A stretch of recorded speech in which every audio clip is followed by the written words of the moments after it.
২৫শে জুন মাদকদ্রব্যের অপব্যবহার ও অবৈধ পাচার বিরোধী আন্তর্জাতিক national day against drug abuse বৃদ্ধির জন্য সুস্থ সমাজ গড়ে তোলার উদ্দেশ্যে জাতির ভবিষ্যৎকে সুন্দর এবং সচেতনভাবে আমাদের আজ বর্ণাঢ্য শোভাযাত্রা পথ পরিক্রমা করল।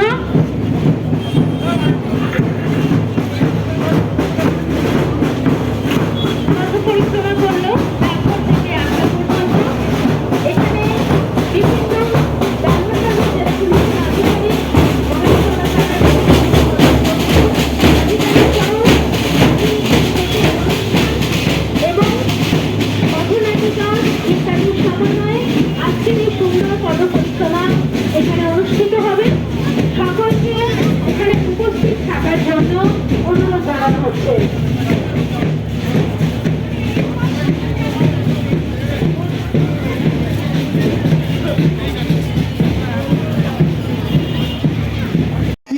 স্কুল প্রতিদিন শিক্ষালয়ে যাচ্ছে, এখানে মাস্টারমশাই থেকে শিখছে, অন্য ছাত্রছাত্রীদের সঙ্গে থাকছে, শিখছে।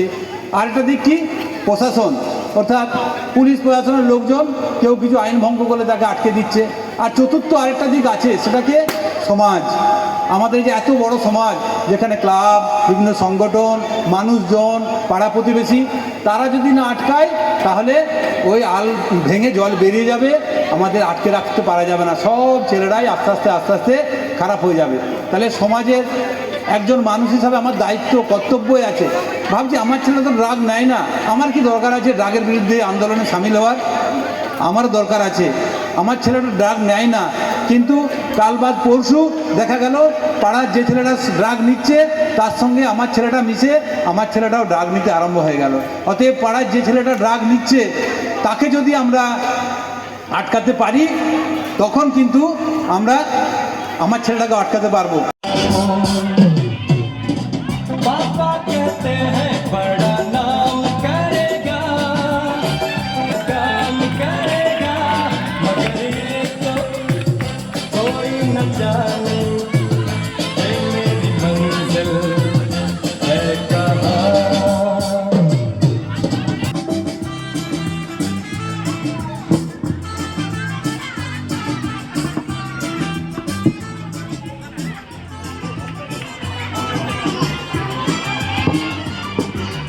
হ্যালো হ্যালো হ্যালো হ্যালো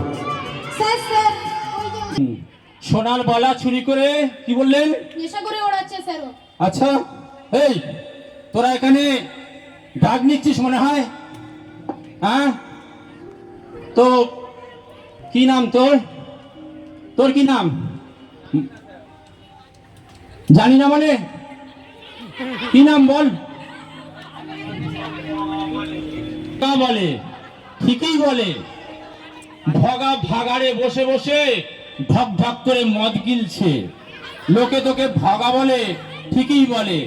জানিস ভগা, খুব তাড়াতাড়ি তুই এই পৃথিবী থেকেই ভ্যানিশ হয়ে যাবি, বুঝলি?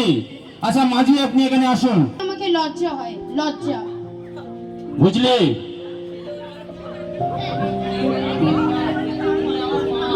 ও, এটা তোর মা? আচ্ছা আচ্ছা, দেখ তোর মা লোকের বাড়ি বাড়ি কাজ করে, কষ্ট করে সংসার চালায়।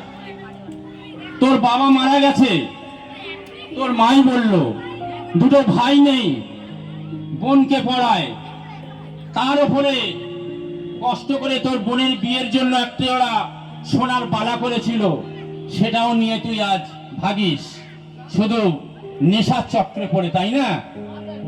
কি না না, ভালো করে বল। হ্যাঁ স্যার, হ্যাঁ স্যার। কতদিন ধরে নেশাচার চলছে?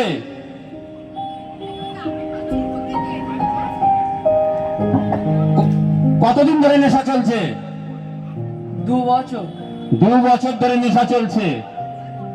আচ্ছা আচ্ছা। আরে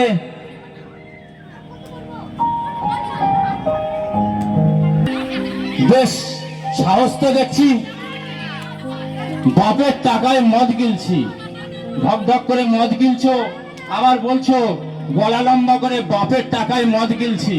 বাহ, তোদের অবস্থা খুবই খারাপ রে। নিচ্ছেন আর বলবেন না স্যার, মাঝে মাঝে মদের ঠেকগুলো ভাঙচুর করা হচ্ছে, ধরে এদের ঠেঙানো হচ্ছে, আবার কয়েকদিন পরে যা কি স্যার তাই। এই যে দেখছেন স্কুলে পোশাক পরে নেশাখোরদের পাল্লায় পরে স্কুল ছেড়ে এখন নেশার আড্ডায় বসে আছে। তাই তো, আপনি তো বলছেন এ তো একটা স্টুডেন্ট মনে হচ্ছে। একদম। কি রে, লজ্জা করে লাভ কোথায়? হাতটা ছড়াও। কি নাম, কোথায় বাড়ি, কোথায় বাড়ি? স্যার বাটা। দেখুন অবস্থা, দেখুন বাটায় বাড়ি। স্কুলের নাম কি? মাথা ভাঙা হাই স্কুল। মাথা ভাঙা হাই স্কুল। বাহ, স্কুল নিশ্চয়ই স্কুল পালিয়ে এসছে, বুঝেছেন? সেই বাটা থেকে এখানে এসছে নেশার টানে। বেশ ভালো বন্ধু পাঠিয়েছ। বলছি হেডমাস্টারের ফোন আছে? হ্যাঁ, আমি ইন্সপেক্টর সুমিত বলছি, মহেশতলা। বলছি আপনি কি জানেন আপনার কি নাম বললে? বাবার নাম খগেন, ওনারই একটি ছেলে আজকের স্কুলে গেছে, অথচ হ্যাঁ স্কুলে আছে। বাবা বাবা, ও স্কুলে আছে, বাবা বাবা, ভালো বলেছে। তো এখন গাঁজা খাচ্ছে বসে বসে স্কুল পালিয়ে, বুঝেছেন?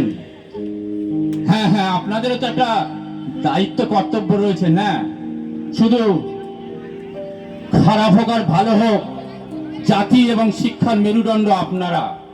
তাই খারাপ যে প্রোডাক্ট আপনারা সমাজে ছাড়বেন, সেটাও সমাজকে নিতে হবে। তাই আপনাদের বলছি, একটু ওদের প্রতি কেয়ার রাখুন।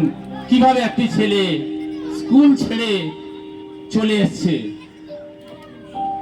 আচ্ছা, এমন এক ছেলের ভাগ্যে পড়লো, ও স্বামী দিন রাত মদ গিলে গিলে একদিন এই দুনিয়া থেকে চলে গেল। আচ্ছা, তিনটে ছেলেকে নিয়ে পথে বসলো, একেবারে সংসার খারাপের মতো অবস্থা। এই অবস্থায় ও লোকের বাড়িতে কাজ করতে শুরু করলো। তরফ থেকে ওকে সরকারি প্রকল্পে যে বাড়ি বা প্রয়োজন সে বাড়ি করে দিলাম। এরপর আমরা বিধবা ভাতার ব্যবস্থা করে দিলাম। ওর বাবা চলে যাওয়ার পর ওর বড় ছেলেটা নেশাখোরদের পাল্লায় পড়লো। সেও একদিন মদ গিলতে গিলতে লিভার ক্যান্সার আক্রান্ত হয়ে চলে গেল। আচ্ছা,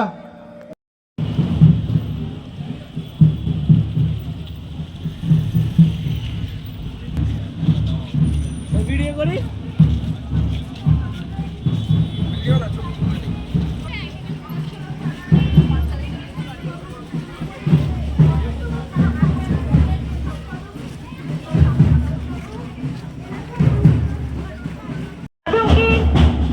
যারা অবৈধ পাচার করছে বা পাচার করছে, তাদের বিরুদ্ধে সচেতনতা প্রয়োজন।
এই বর্ণাঢ্য শোভাযাত্রায় ডায়মন্ড হারবার জেলা পুলিশের উদ্যোগে মহেশতলার সকল এলাকার সুধী নাগরিকবৃন্দকে এখানে আহ্বান জানানো সকলে জোরে পরকালের মাধ্যমে এই সুন্দর মুহূর্তটাকে অভিনন্দিত করবেন। সকলকে ধন্যবাদ। সবাই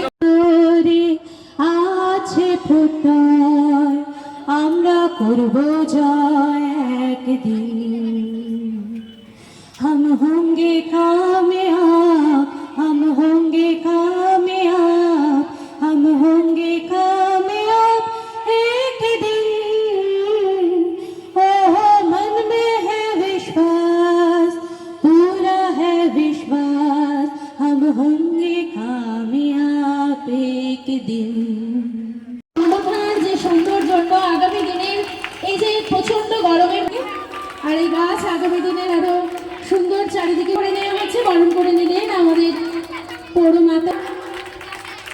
আমরা এই সমস্ত বরণ করে নিচ্ছে আমাদের সমন্বয় কমিটির প্রিয়াঙ্কা। গাছ তুলে দেওয়া হচ্ছে রিবন ফাউন্ডেশনের পক্ষ থেকে। আগামী দিনে বরণ করে নেব। এতক্ষণ যারা বরণ করে নিলেন প্রভাব এই নেশা আমাদের কি করছে।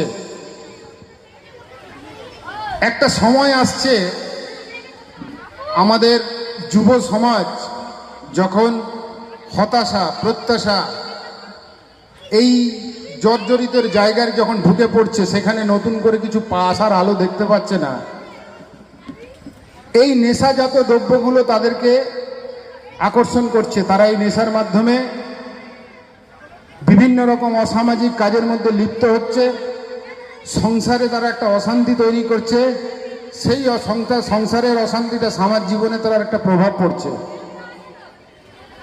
এখন আমরা যদি প্রত্যেকটা জনসাধারণ আমরা একজন নাগরিক, ভারতবর্ষের একজন নাগরিক, সেই দায়িত্বটা না পালন করি, এটার একটা সমূহ বিপদ আগামী দিনে আসছে। এই যে বাচ্চারা কথা বললে হবে না, হ্যালো হাত বাড়ান। ডায়মন্ড হারবার পুলিশ জেলা এই ব্যাপারে সচেষ্ট আছেন। আমরা এই এফেক্টেড জোন যে সমস্ত জায়গাতে এইসব কাজকর্ম হচ্ছিল তার ব্যাপারে শক্ত হাতে মোকাবিলা করার অঙ্গীকার আপনাদের সামনে আমরা রেখেছি। আমরা আগামী দিনে এই চেষ্টা চালিয়ে যাচ্ছি। আমরা বিগত দিনে কিছু কিছু মানুষ যারা এই কর্মের মধ্যে যুক্ত আছেন তাদের বিরুদ্ধে যে আইনগত ব্যবস্থা আছে সেটা নেওয়ার চেষ্টা করেছি এবং সেই পদ্ধতি আজও আমাদের মধ্যে চলছে। একটা কথা খুব শক্তভাবে আমি এখানে বলে দিয়ে যেতে চাই যে এর বিরুদ্ধে পশ্চিমবঙ্গ সরকার, আমাদের পশ্চিমবঙ্গ পুলিশ, ডায়মন্ড হারবার জেলা পুলিশ এবং মহেশতলা থানা খুব শক্ত হাতে ব্যাপারটাকে দেখবে। আমরা এই ব্যাপারে আমাদের জিরো টলারেন্স থাকবে। আমরা কোনো মতেই চাইব না যারা এইসব অসামাজিক কার্য করছেন তারা লুকিয়ে ছুপিয়ে কোনোভাবেই আমাদের সমাজটাকে নষ্ট করে দিক।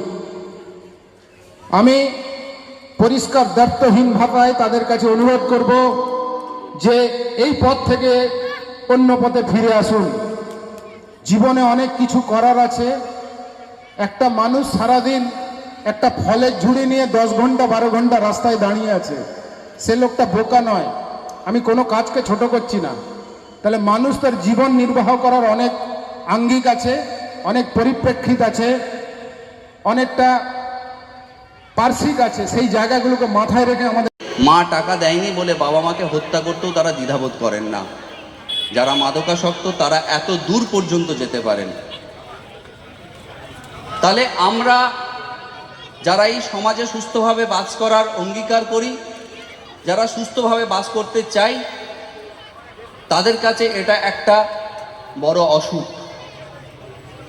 আজকে যদি আমরা দেখি যে আমার পায়ে পচন ধরেছে বা আমার হাতে পচন ধরেছে, ডাক্তারবাবু সেই পাটাকে কেটে বাদ দিতে দ্বিধাবোধ করেন না শরীরের বাকি অংশটুকু বাঁচানোর জন্য। আজকে আমরা এই অঙ্গীকার করি, যারা যে সমস্ত ব্যক্তি আমাদের এই পরিবারকে, আমাদের সমাজের মানুষকে, আমাদের দেশকে, আমাদের এলাকাকে সুস্থভাবে বাস করতে দিচ্ছে না, সেই সমস্ত অসুখটা, সেই সমস্ত ব্যক্তিদেরকে আমরা আমাদের মূল স্রোতে ফিরিয়ে নিয়ে এসে সেই অসুখটাকে নির্মূল করব। এলাকার মা বোনের কাছে আমার অনুরোধ থাকবে যে আসুন আজকের দিনে আমরা অঙ্গীকার করি যে আমাদের পরিবারের কোনো সদস্য যেন মাদকাসক্ত না থাকে।